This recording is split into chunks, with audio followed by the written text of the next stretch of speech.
Yeah. Thank you for attending the hybrid meeting of Chorley Liaison on Wednesday, the 20th of July 2022. For those who don't know me, I'm Councillor Gordon France. I'm the chair of this meeting, this committee, and Councillor Kim Snape is the vice chair, which Kim's there. We have one or two officers present in Asim Khan and Chris Walmsley. And we've got Coral here as well, Coral Asprey. This is an hybrid meeting with members present in the council chamber and on Microsoft Teams. If you're in the council chamber and wish to speak, please indicate, and once I've brought you in, you will need to activate your microphone, which is the thing I forgot, by pressing the button under your name. For those of you on Teams, please remain muted. If you wish to speak, please use the raise hand function, and I will then bring you in at the appropriate time, and you can unmute. This meeting is also being live streamed on YouTube. Coral, have we any apologies? Yes, Chair. Apologies have been received from Kate Hardman from Anglesark and Terry Dickinson from Wealton. Thank you. So welcome everybody. Has everybody had the opportunity to look at the meeting, the minutes of the meeting from Wednesday 16th of March 2022? And are there any issues on accuracy of the minutes? Otherwise, I'll recommend the minutes be approved unless there's anybody against it. Would you like a minute or two just to have a quick glance? Has everybody had an opportunity to read them?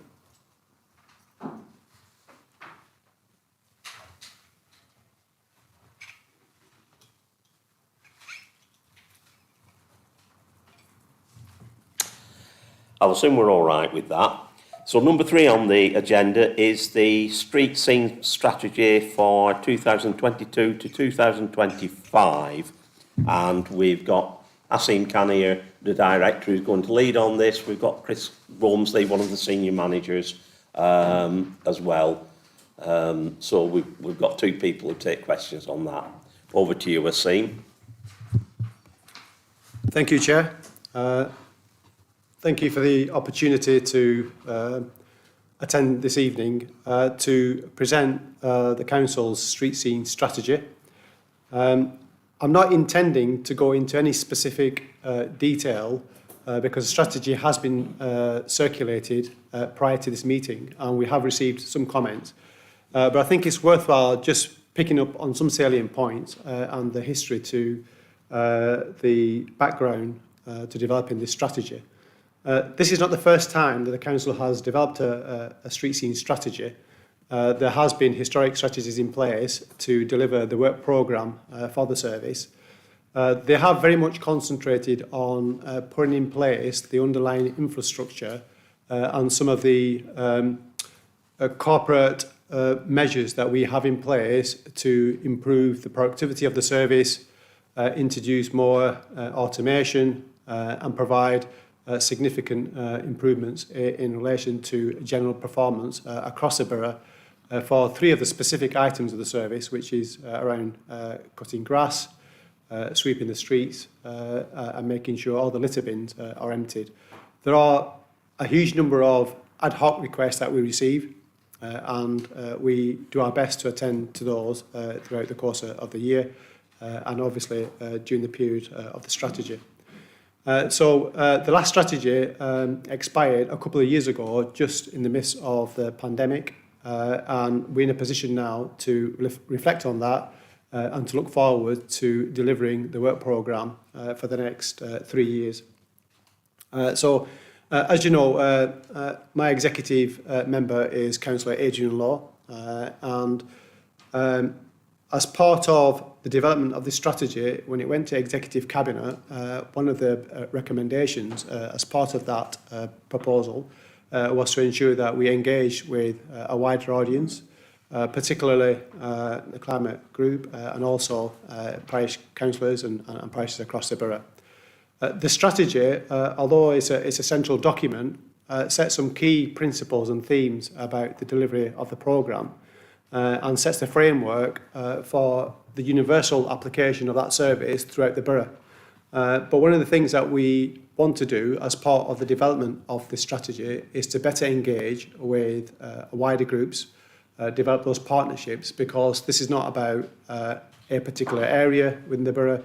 It's about making sure that all the energy and effort and the resources are committed to making sure that the entirety of the borough is where we expect it to be in relation to the overall aims of the strategy. So at the start of the strategy, we've just laid out what the vision is to achieve a cleaner, greener streets and neighbourhoods across the borough. And as part of this, to deliver improvements in local areas and to protect the environment. And as part of that, we've set some key themes, the principles I referred to earlier, around biodiversity programme, around our green operations and making sure that our fleet and tools are moving towards battery-powered electrification, maximising the use of technology and continuing along that journey to make sure that we have significant visibility of our assets across the borough. Continue to invest in our people and develop a positive culture to deliver the programme, and importantly, to ensure that we have a resilient neighbourhood improvement programme, which entails a number of things, such as bus shelters, making sure that our schedule is up to date. And it's part of that element that we want to engage more positively and more proactively with the wider borough. And this is an opportunity to hopefully do that. We have circulated this previously, and thank you to all the parish councils who have engaged in the process thus far. I think yesterday we did respond to those in advance of this meeting. We have taken some of those suggestions, particularly in relation to the strategy, on board, but I appreciate there is a wider remit in terms of what each individual parish would want to expect the delivery of this programme and strategy to achieve, which is the purpose of the discussion this evening. So finally, we have set annual targets, and part of the progress with the strategy is to build the foundations for that partnership. And that will include an initial visit to each parish council by myself and my colleague Chris to understand what the nuances and what the expectations are, particularly around certain areas across the borough, and then use that as a footprint to track progress and have an annual meeting to look at performance generally across the service, and then to look at what we have achieved in relation to some of the concerns and projects that may be raised as part of that initial meeting. And that's the purpose of this evening as a starter. Depending on the final changes that are recommended, this report will then be signed off by the executive member unless there are significant changes proposed or changes that have implications financially, which will have to go through a different process for final approval. So, through the Chair, I'm happy to take any questions and have a discussion in relation to the strategy itself. Thank you. Thank you, Asim. So over to you guys. Anybody got any questions for Asim?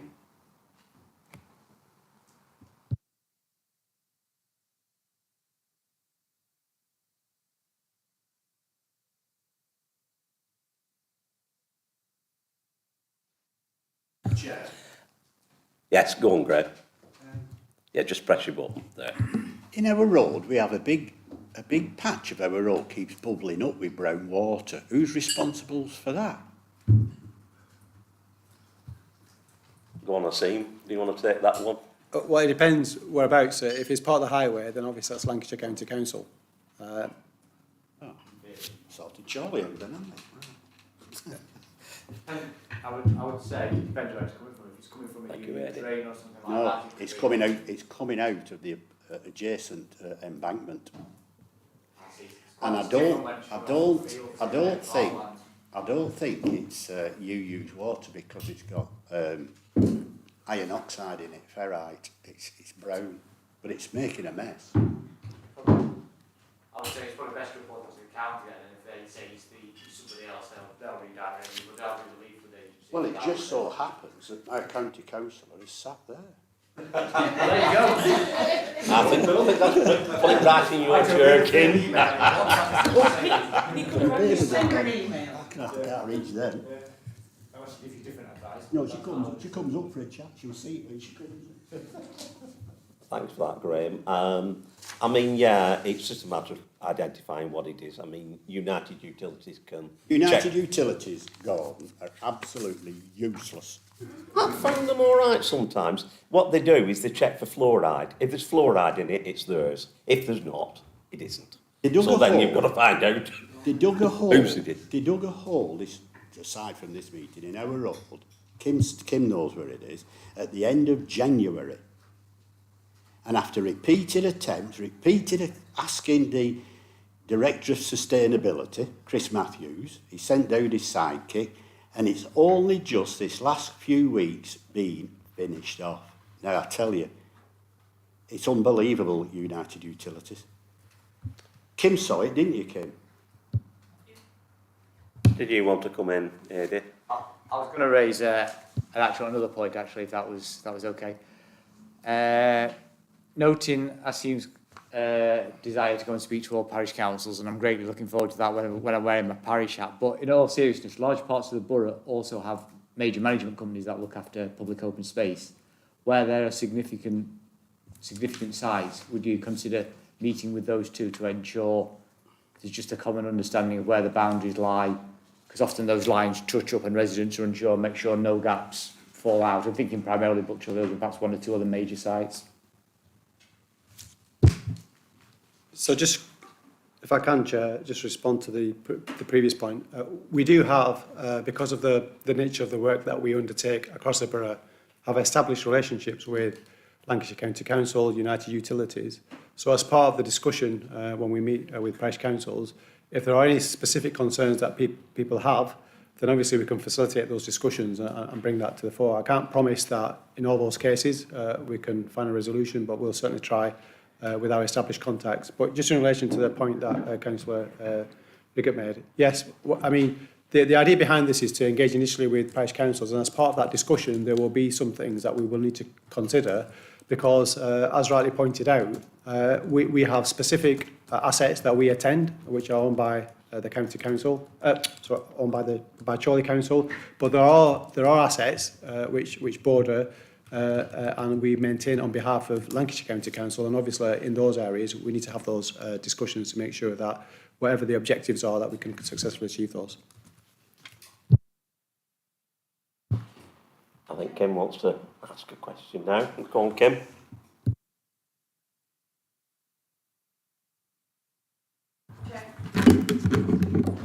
Can I ask a question about bus shelters?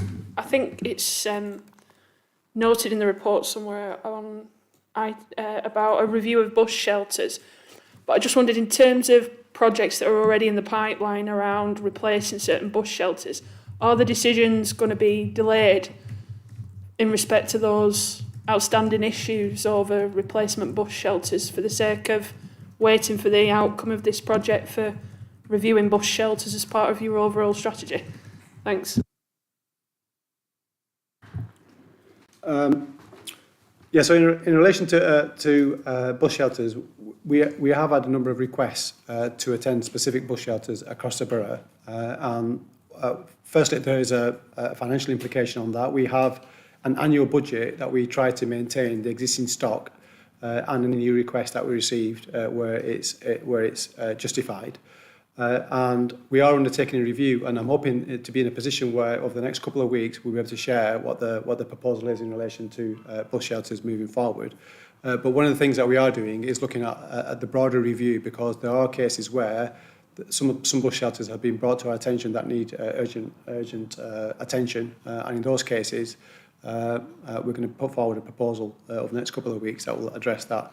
There are some cases where the extent of the damage to bus shelters justify just completely replacing it rather than repairing it. And I think in your particular case, Councillor Snape, there are certainly one, and there may be more, where it makes sense to replace it in its entirety. Obviously, that is more cost, but over the longer term, provides a more effective management of that particular asset. So there is something I'll be able to share, and hopefully that I'll be able to do that when I will go around meeting the parish councils.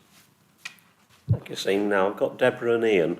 Go on, Deborah, we'll go ladies first. I don't know which we put your hand up first. Cheers. Asim, just on Exton Parish Council's response, it asked a question about weed spraying on the by the sides of the pavement. And the response was sometimes the quad bike misses it if there's a parked car, to that effect. So what's the follow-up on that? So does it just miss whole swathes of streets because there's cars parked? Because some of the one particular corner we sent an example photo in. It's one of the most prominent corners on that side of the village because everybody takes the kids to school, so it just gets missed, and it looks horrendous. The weeds are like above my knee. Just on the bus shelters, you can report the bus shelters a number of times. One in particular in Exton that's growing weeds out of its roof. And you say there's a limited budget, but this has been reported for a whole year and it's still got weeds growing out of its roof. So it's not been attended to. It might have been looked at, but it's not been attended to. So where's the maintenance in the bus shelters? Where does that come from? Well, Depending on the nature of the issue with the bus shelter and depending on who owns that bus shelter, because there are cases where a bus shelter is owned by the county council, we do respond to concerns or requests to attend bus shelters. I don't know in particular, in relation to this particular incident, I don't know whether what the history to that is, but I'm more than happy to look into that. I'll be surprised and very disappointed if you've raised a request over a year ago that hasn't been attended to. But if you can share that information with me after this meeting, I'm more than happy to look into that particular issue. In relation to weeds, I'll hand over to Chris, who's got more operational knowledge of weed spraying. But we do have occasion where, whether it's street cleansing, so the big vehicle goes out to sweep the streets, weed spraying, or where because of people's parking, it's difficult to maintain the entirety of that street. And that happens on occasion, but I'm going to hand over to Chris to explain what the process is in those cases. Thanks, Asim. Yeah, I mean, the area you're referring to, it's difficult when we're on the quad bike in terms of parked vehicles and getting access into areas, but they do also carry a hand lance with them, so the operative can get off the bike and treat areas that he can't access with the bike, which is why he's got that. So in the vast majority of cases, I would expect that if he can't access it with the quad bike, he would get off and treat those areas by hand. There will be occasions when he struggles to get access and enough room to safely treat, but I would expect those to be in the minority, really. It's difficult in terms of repeated visits at a later date because we have to be careful about not overspraying. So essentially once a road's been marked off as complete, we need to be really careful about revisiting that area to give it another treatment because we're essentially could be double dosing certain areas. So we might just have to have a look at if we do struggle with access, using an alternative means of control, whether that be manual removal or the hot air kits or whatever that may be. But like I say, I would expect those areas that can't be accessed at all at the time to be in the minority, really. But as Asim said, park cars are an issue for us for a lot of the tasks that we do, sweeping and weed treatment. I'd reiterate the point, though, Councillor Platt, that if there is an ongoing concern where you feel that we haven't responded in an appropriate way, if you can raise those with me and highlight where they are, I'm more than happy to look into that. Can I just come back, Chair? Of course, Deborah. Yeah, the responses about the lance and the response that we got back from Chorley was talking about parked cars, and so I was allowing you that problem because I can see that being a problem. But I would have expected the information about using a lance and being able to access it as being part of the response, saying, if there is a parked car, we'll use the land as far as we can, but if we can't, then we might mark it down on a sheet and respond with the, I don't know what the burning rod one is called. Because the area photos that we sent in were specific. They could have been accessed with the lance. So if we'd have known about the lance, then maybe we would have responded and said, you should have used your lance. And I would have expected that information to come back. So the responses back to the parishes were limited, whoever wrote the responses. And I will follow up with a load of reports of the ones that have been missed. Thanks. Ian, you're next. Right, thank you, Chair. I responded to the consultation, and as far as I could see, you did take on board one of the suggestions about engaging with parish councils, which thank you for. But in terms of the overall strategy and the consultation exercise, can you give us any sort of view on whether you think it was a successful exercise to carry out and whether you got any useful information back from it? Yes, it was. I mean, to be honest, this is our first attempt to share what the strategy is and engage wider beyond what we've done previously. But the significant information and what will benefit the council most, certainly in terms of the operational objectives that we're trying to achieve, is actually the one-to-one sessions with each of the parish councils. The strategy is seeking to provide the principles and broader objectives which apply universally to the whole of the borough. But to get a feel for the individual parish areas and what their concerns are will only be revealed as part of the next stage of this exercise, and then to continue building that relationship beyond that and reviewing it on an annual basis. And I think that's where we're going to get most of the information and most value from those sessions. Have we anybody with any more questions for Asim? I mean, the only thing I would say is on my own ward, we did have a question, and basically it was land ownership. Some of the estate was still owned by a developer, some was Chorley councils, and what we were doing, what the borough was doing, was good, but it just showed up what the management company was doing wasn't that good. So it was just a matter of verifying that, but Chris managed to do that quite well, and people now understand what it is. So if everybody's happy, we'll move. So, sorry, Julia. Yeah, could I just go back to the issue about United Utilities? Yeah, I'm sure they'd be horrified to know that, you know, there's some aspects of the customer service is not really viable. So, is it possible that at some stage we could invite them in to talk to them?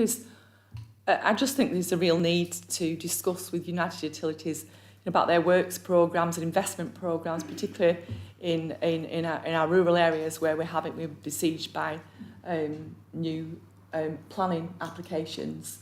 And I don't think we really kept up really with how our sewers are, and you know, obviously it affects quite a lot of our rural roads when there are problems. Not only when there's a collapse of sewers, but also with flooding and the whole host of issues that come up that I don't think parishes really manage to get addressed, because obviously, you know, flooding happens in some areas. You know, there's other areas that are far worse than some of our parishes, so they drag on for days and months and years. So is it possible to invite them to one of our liaison meetings, perhaps, so we can have a wider discussion about the services they offer? I mean, because I'm really pleased that there's a lot more awareness about being able to register vulnerable people in households, you know, particularly like, you know, what we just experienced with the hot weather, more and more, and bad winters, and incredibly, you know, more and more storm manifesting themselves. Do you think that's possible? I don't think that's... Yeah, I mean, I've always found our local catchment manager, Matthew Upton, quite willing to engage, and with the flood risk group in part of our ward, and Matthew's always been willing to come to any meetings that he's invited to, so we could do that, Coral.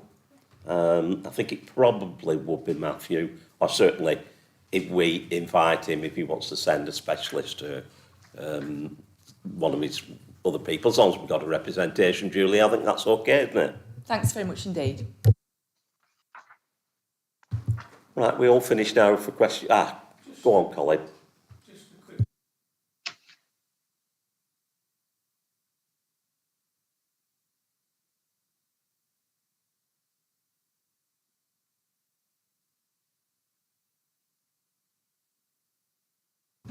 Sorry, Colin, some of them don't work. You're right now. Mine's just a quickie, but it's only to say that my experience of United Utilities has been absolutely brilliant. Sorry. Yeah. But I called out on behalf of one of my, I was going to say constituents, but you know what I mean. One of the residents near me complained about a water mains outlet which was wobbling every time he drove over it. And I thought, this is one that we can't wait for because he's going to break it. And I called them. Within a day, they came out and fixed it. Now, I can't be quicker than that. And I'm sure United Utilities can't be quicker than that.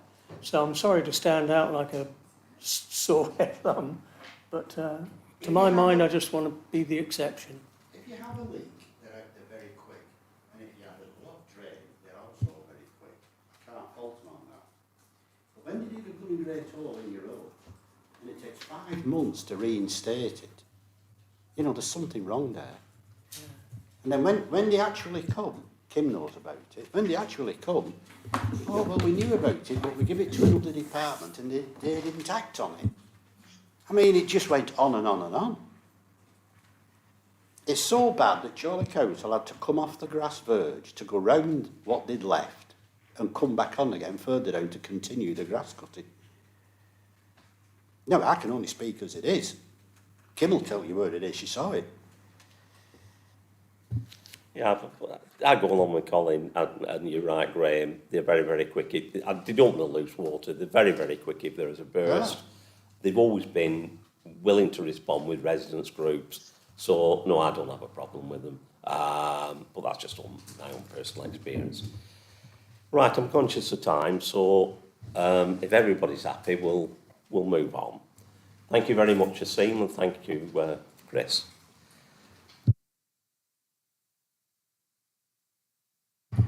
Right, item 4 is LCC better working together. Now, we have a few county councillors here, but unfortunately Alan's drawn the short straw. So we've got County Councillor Alan Collins here, who's going to lead on this, and I assume you're willing to take any questions, Alan, afterwards? Absolutely, Chair, absolutely. Well, and thank you very much for the invite. Just a little bit of background, as God mentioned, I'm County Councillor Alan Collins, but I'm also a parish councillor and a borough councillor here in Chorley. But my role within county, I'm the lead member for culture, community and corporate services, and that includes parish councils. So hence why I've been invited and speak about the Charter. Just if I could, with your indulgence, to give you a little bit of background, the Charter isn't new. The Charter's been around for quite some time, but I can honestly say that when we approached many of the parish councils, I think it was in a bottom drawer, gathering dust, and I think it was probably written at the time of William the Conqueror. It was never really used for many people, and we quite realised that looking at the scope across the county, I mean, as it says in the foreword there, we've got 232 parish, town and neighbourhood councils across the whole of Lancashire. They vary from around about 80 residents to, in some instances, in the one I live, well over 10,000 residents. So the size, the scope and the activity are vastly different. But many of you know last year at the local elections, or the county elections, that there was a change of leader at the council. But at that time, there's also been a significant shift of attitude into how we actually work right across the borough councils and across parish councils. Just a few little things that we noticed when we started the process is that in excess of 50% of the parish councils, we didn't even have an email or a contact address. Relationships, I would say, were not good in many instances, and rather unfortunately, I would say that a previous leader didn't consider that he needed to consult with parish councils, and that, I would very much stress, is not the case now. We need to understand that the parish councils are the grassroots of what goes on in the neighbourhood councils and the town councils. So what we actually set about doing was we first of all did a questionnaire to a number of parish councils, a survey. We got over 80 replies. That formulated then that we created a small working group, and I know Councillor Marinell was on that working group as well and very active. We then looked at what would be the best way to create something that could at least get the message out that we were willing to work across all areas. That culminated really in what we have now in the current charter, but what you will notice, it's a charter that's got a limited lifespan. It's only from 2022-2024. And the reason for that is we want to continually renew that charter. So working very much of how have we gone forward? Have we improved things? Are we consulting more? The other thing that we've actually done as well, we've had 2 conferences. One of them just a general conference, which this actually came up at, and we'd over 100 county councillors from across Lancashire in attendance.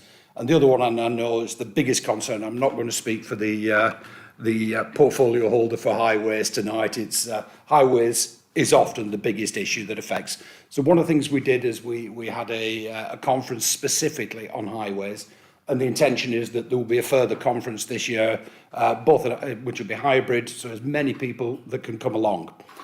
But as I said, it really is about we consulted on this. We went right the way across from a working group to the wider group within the conference and came up with a charter. And the aspect of it is that it's creating that working together environment.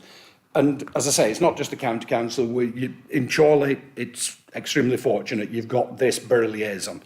It doesn't happen in all areas. There are some boroughs still that do not consider the parish councils, they do not consult them, they do not meet with them. And, but we can't speak for the borough councils, but what we can say from the county point of view, we want and we respect all of those councils to be a party to what is democracy across Lancashire. But that's the background, Chair, and I'm more than happy to take any questions. Thank you, Alan. I've got to say, I'm on 2 parish councils, and the county councillors attend quite regularly to both of them. So that's my comment. But over to you, folks. Have we got any questions? Michelle. Thank you, Chair. Councillor Marinell here. I was on the working group. I was fortunate to given the privilege to do this charter. It got very heated at times, the working group, because we were all passionate and we all felt that the key message was that parish councils and town councils were ignored. We were just a nice to have ticky box. We came up with the title of charter after an hour because we couldn't agree as a group. We finally agreed to have a charter. There was one, and Councillor Collins is right, it was put in the bottom drawer and never got out, ever. We put the short time span on it because it is a living document. It will be looked at every year, but we felt that if we put a longer shelf life on it, the residents, the parish council, the town councils, the borough council, the county council wouldn't take much notice of it. So that's why it looks like it's only got a short lifespan. It hasn't. It's a living document. I'm very proud of this document because we worked really hard as a group to do it. Councillor Collins is right. It was launched at one of the conference days and it was touched upon at the Highways conference that was held this year. So yeah, it's a brilliant piece of work, and at long last that bridge has been built for parish and town councils to be able to have the communication with the county council. Thank you. Thank you, Michelle. Have we any questions for Alan? Yes, Stu. Thanks, Chair. It's not a question really, it's just a comment. That our biggest bugbear is in the past has been getting responses. it's been, I mean, you'd send off an email, a letter, and it would disappear into a black hole somewhere, never to be seen again. And the number of times have we heard anything yet? No, well, next meeting comes along and nothing. So anything that improves that, even that line of communication, has got to be commended. You know, so I welcome it and hope everything works well. And on that point, I'm going to have to leave, Chair, sorry. Yeah, we'll just come back to that, Chair, and thanks, Go on, Chair. Alan, you just want to come back to that, do you? Yeah, please, and you're right, and I'm not going to say everything's perfect yet. It's far from. You know, we launched an app, and I don't know if people have come in because Love Clean Street. I'm going to call it wrong. One of the problems is the volume that's created, but in a roundabout way, we should be proud of that. You know, it's something that every resident can use, all the parishes can use to report defects where they stood and take a photograph of that place. As I say, we're not going to say everything's perfect, but this charter gives us the focus to start working to make it better. And very much around, if it's not working, we need that feedback to say the relationship isn't working. So, you know, do come back, do let us know. You know, the addresses are in the charter there, so, yep, come back to us. Thank you, Alan. Eddie. Thank you, Chair. I was just going to, I think Alan explained it brilliantly on behalf of the County Council position, but I was just going to endorse his position of saying how this administration absolutely values the parish councillors. I mean, people will know here that I'm a parish councillor. I've actually been a parish councillor longer than I've been anything else. But of the 10 people in the cabinet at Lancashire County, including the leader, 5 of us are parish councillors. So we actually go and do that kind of stuff away from once we finish the county kind of thing. That's how much we understand and value and know what it can offer the county. So be assured from the top down, this is how we intend to work. But of course, there will be bumps in the way, absolutely, and around highways. I'll give you his email address, but I'm not defending him like Alan. But in all seriousness, I think hopefully it will prove a benefit. And I think it's a good reflection on Chorley that they still have this meeting and county councils are invited, because like Alan says, this doesn't happen everywhere. It's always to the benefit of residents who are all here to serve. Thank you, Eddie, and it does help. Anything else? Any more questions from anybody? Alan.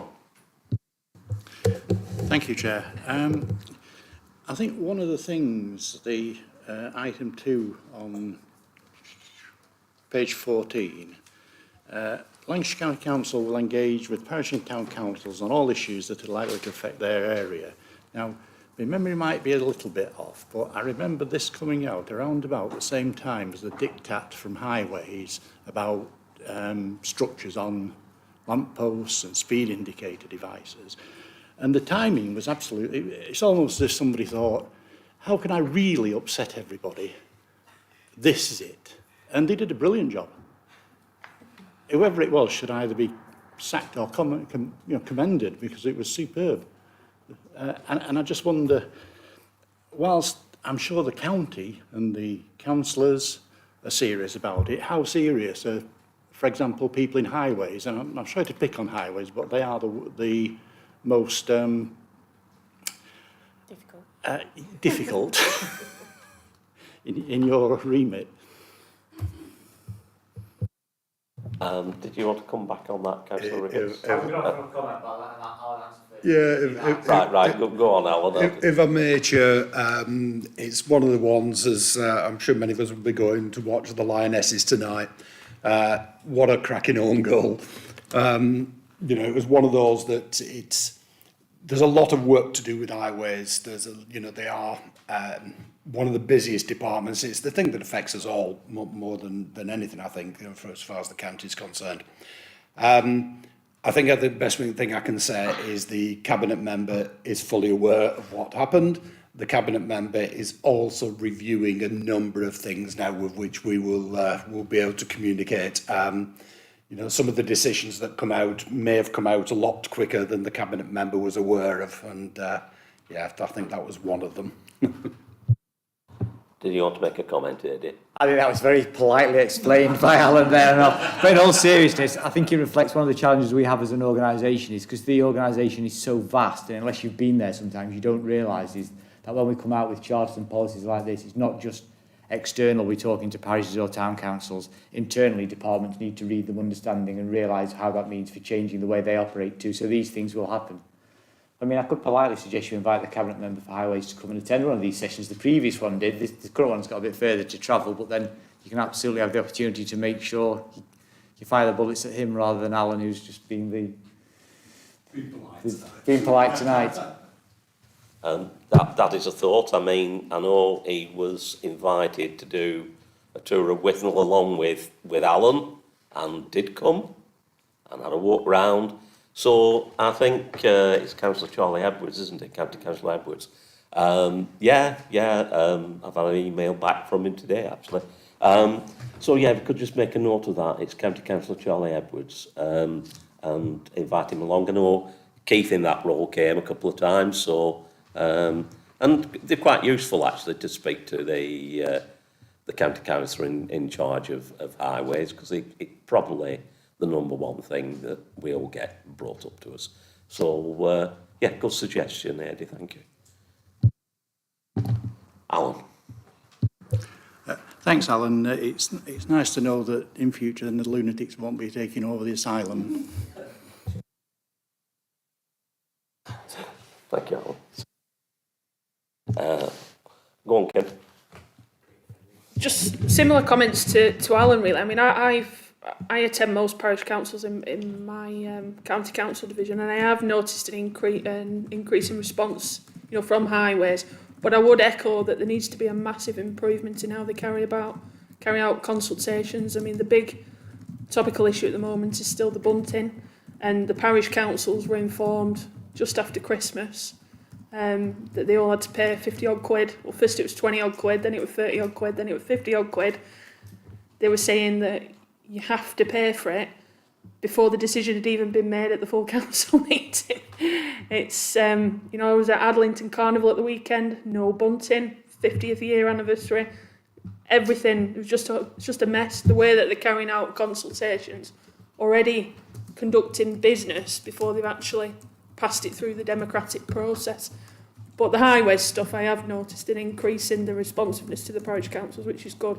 But the consultations needs massive improvements. Thanks. Thank you, Kim. Colin.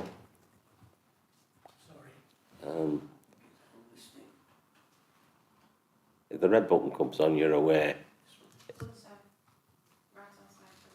You're on. Sorry about that. Talking of highways, I have two particular problems with those gentlemen and women.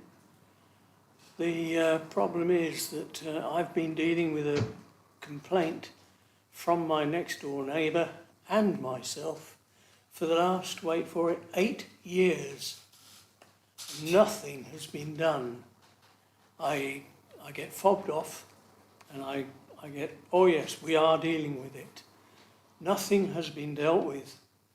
And it is exhausting, to be honest, because I've been dealing with it myself for 7 years out of the 8 years I've been here, and it's down to the solicitor level. The solicitor's got it, and I keep being told that we have to be careful about footpaths because you don't know what's underneath them and who owns them, and good God, the council owns them. It's what is it that with this particular authority that we've got to be careful who owns underneath the pavement? They own the pavement. All they've got to do is take some of the vegetation off the top of it, and there's a pavement. This is just my personal problem. But I'm sorry, that's my rant finished. What to say to that one? Do you think that was appropriate? Do you want to go with it, Alan? Thank you. By all means, thank you. Yeah, I think an issue like that, it was going fine until you mentioned solicitors, and then I knew it was going to be delayed somewhere. One of the ones that, just for any information, the county council, how many solicitors do we currently have? It's dozens, but the solicitors, I think, as always, and apologies if anybody here is a lawyer, but they do charge by the hour, and I think, 8 years is about through the going rate. Could you suggest, though, in that we mentioned Charlie Edwards, do write to Charlie, and copy, well, if you copy me out or copy Adrian, and we'll take it up with Charlie and see what we can get done. Because give you a good example, and again how highways work. I had a particular road that cars were going over and they were scraping the bottom, so it looked like the side of the road had collapsed. So I reported that and got a letter back from highways saying we've examined it, we can't do anything, but while we were there we spotted some other defects. And then I had another letter from a resident a day after saying they'd been and done what you asked. Yeah, which was filling the side of the road that was collapsing. But as I said, there's a lot of work to do yet with highways. There's a lot of work that will, and as Eddie said, this charter is very important. It's reworking the way the county think, not just the councillors. So yeah, do if you will, write to Charlie again, do copy one of us in. Happy to pick it up. I want to come back, Colin. Just one last reply then, Alan. I've written to Charlie and I've spoken to him, I've pleaded with him, and he said, I've now delegated it to Robert somebody, who's one of the leaders.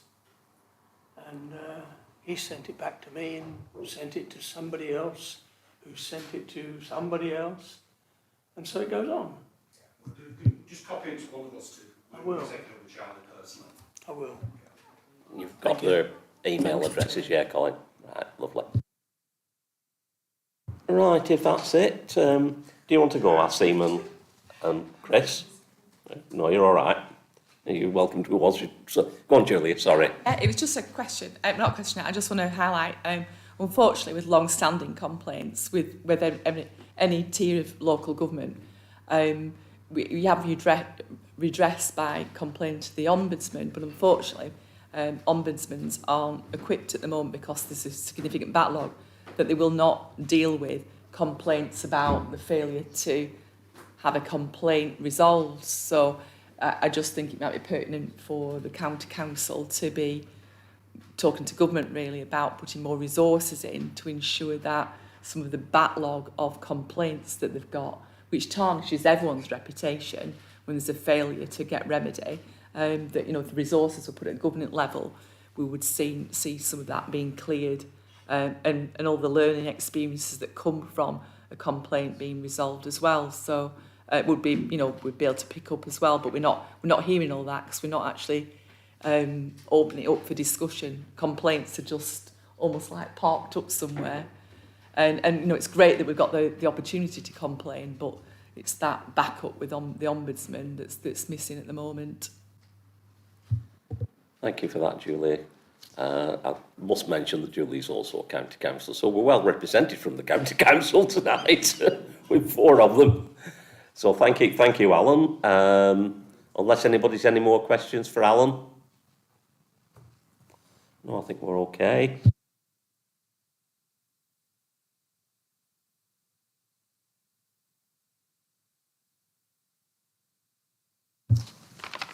Yeah, with an item from Adlington Town Council, which is, there is a response. Is there anyone from Adlington who'd like to present this? Nina's on the call. Nina Buckley. Well, thanks to you. I'm on the team. Thank you, Nina. June on this team. I mean, as you say, we have actually had a response on it already, haven't we? But sorry, I just lost my paper. Computer's frozen, sorry. Would be. Bear a minute, unless anyone can in a minute. Bear a minute.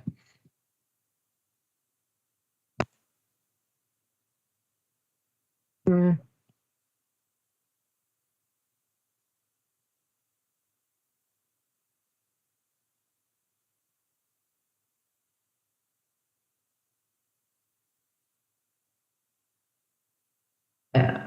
Sorry, my Word document's just frozen on me. Apologies. Christine, do you want to jump? Kim just telling me you're on the call as well. Yes. Can you hear me okay? Sorry. Yeah, we can hear you, thank you. Yes, it's just to say that we have had a reply from the youth service team, it was through community engagement, to say that once the staff are in place, both at Chorley Council and County Council level that Adlington will be one of the priority areas for youth outreach work. One of the comments that was made in the reply, which the Town Council at its meeting on the 18th of July thought a little bit strange, was the fact that a comment was made that one of the reasons why young people in the Adlington area don't want to attend sessions actually at the Inspire facility in the centre of Chorley is because it hasn't got a skate park. The Town Council obviously didn't think that applied to everyone. So if, as indicated, the outreach work can be offered to take place locally, then obviously there are a number of venues, both buildings and outdoor spaces where that might take place. And obviously the team will need to go to where people congregate, young people congregate. Under the bridge on the canal has been one place that has been talked about, down by the railway station, obviously to reach them and begin to try and get them involved in other activities as a diversionary measure, because there has been a lot of concern locally about antisocial behaviour. So the Town Council welcomed that response, looks forward to working with the staff when they're ready to roll out the outreach, and obviously hopes that that will be successful in dealing with some of the issues that have been experienced. Thank you for that. So you're quite happy that any further problems obviously can come back to us, of course. Yeah, thank you.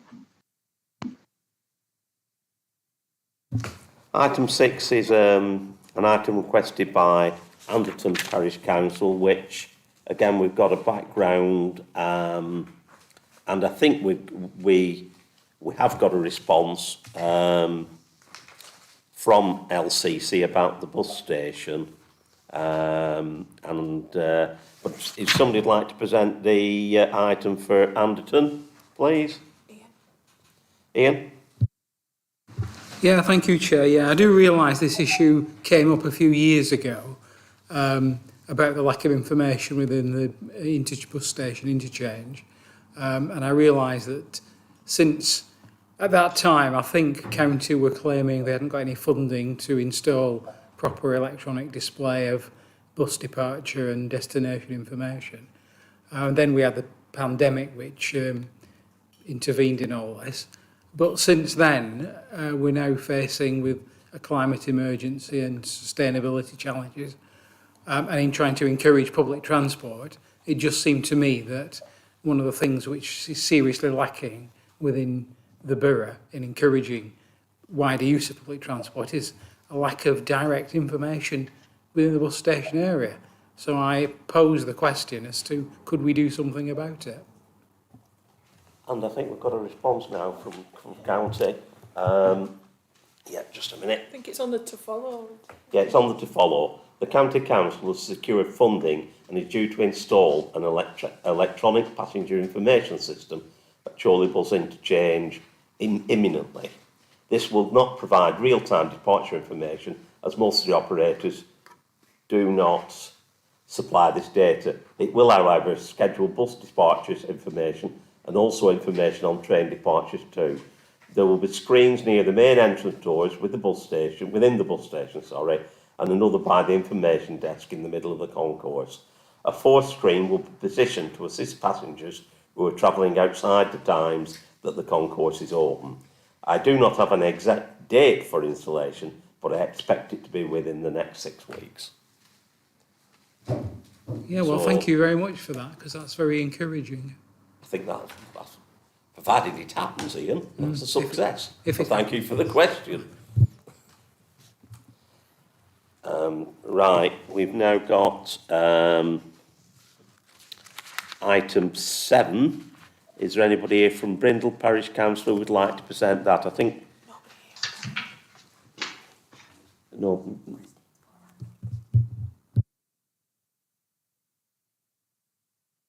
Christine's put her hand up.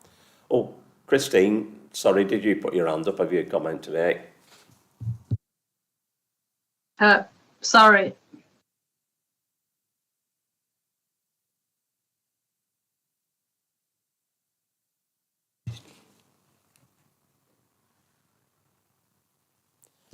There isn't anybody here from Brindle? No. All right. Could help you as I actually I attend Brindle Parish meetings. There's a little bit of a, and it's in connection with planning, and it's the conversion of agricultural buildings to dwellings. In the particular instance of this one, it was one can only describe as a relatively small agricultural building which was granted planning permission, which within a few months was then knocked down, and a very large house built, a 4-bedroom dwelling, which was far bigger than the size. And the way it actually worked through planning, it was Article, is it Q9? Which became a very complex one. I think it's just something, I'm not sure how to actually handle this one for Brindle, but I think it's a little bit of information, especially for the rural parishes, that it could be worth inviting somebody from planning to come and discuss how that actually operates, because it almost bypasses the planning structure by the nature. They are allowed the planning permission for agriculture, they can knock it down, they can build a dwelling, but the size was not considered. So, as I say, it's worthwhile for any rural parishes to understand just how that operates, and I think it could be worth asking Jonathan or somebody to come and explain that. Thank you, Chair. Make a note of that, Coral, for Jonathan, possibly, Jonathan Nord. I mean, all I've got down here, pretty much what you've said, Alan. Planning officer's interpretation of planning regulations, particularly with regard to Article Q. But as I say, we've not got anybody here to, whilst myself and Danny are on the planning committee, we're certainly not experts. Question item 8 is question from members of the liaison and the public. Just throw it open to the floor if anybody's got any questions, otherwise we'll move on. I think we've all... Go on, Colin. Mine is also a quickie from the minutes of March, when I can find them. It was about dial-a-ride. I don't know whether you discussed it when I couldn't get in and I couldn't see you. I couldn't hear you either. It's on item 2222. Councillor Bradley explained that a motion had already been put forward by the council requesting the Commission respect cultural links to the town and borough at the second round of no, what am I saying? Leave me alone, I'm getting old. I think where the confusion's coming here, Colin, this is included here. What Councillor Bradley was referring to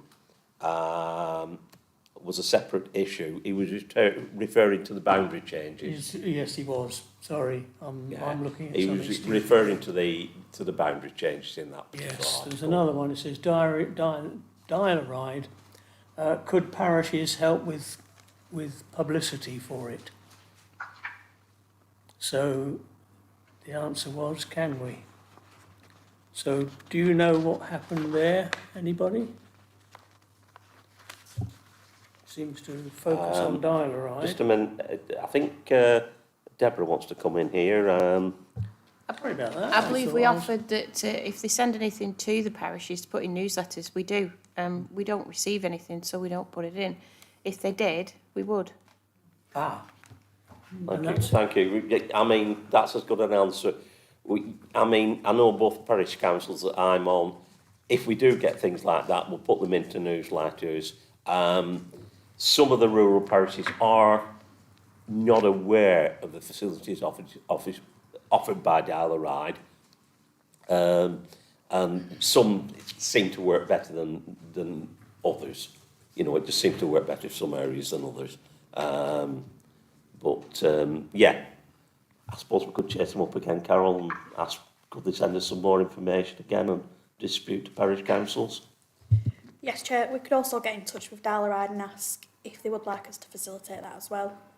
I could happily send some information from Dial-a-Ride to parishes if that's what you would like.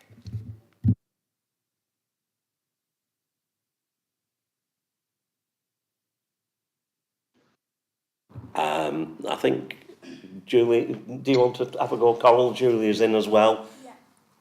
Go on, Coral, and I'll let Julia follow you. Sorry, through you, Chair. It might be worth, Colin, the meeting from the last time in March, it is on YouTube. It might be worth you going onto the stream and just watching that portion of the meeting. It'll go into a lot more detail than obviously the minutes will. Have you something to add, Julia? Yeah, just quickly. Yeah, it was a good presentation from Tracy, and the basis of Dial-A-Ride being successful is largely down to how well they can recruit volunteers. You know, because ideally, I mean, I'm absolutely a huge fan of Dial-A-Ride, but they're limited service and they're not as responsive as I think our parishes and our communities wish them to be. And, you know, if anything, if they could provide us information, but give us a bit of a health check about how they're faring coming out of COVID and back into use. And actually for their shopping list, you know, what does that service need to flourish and be the service that we would like to expect in our parishes? Because at the moment it is quite limited. Fantastic job that they do, but I'd love them to do a lot more. All right, thank you. Thanks for that, Julia. Right, we're on to item 9 now. Items for future meetings. I think we've already got a couple, haven't we? We've got the invitation for Chorley Edwards, the cabinet member for highways. The other one just escapes me, but United Utilities, of course. So we've already got 2 items. Anything? Well, I mean, they can obviously be emailed if people think of something at a later date that they think should be included. But anybody suggest anything just here and now?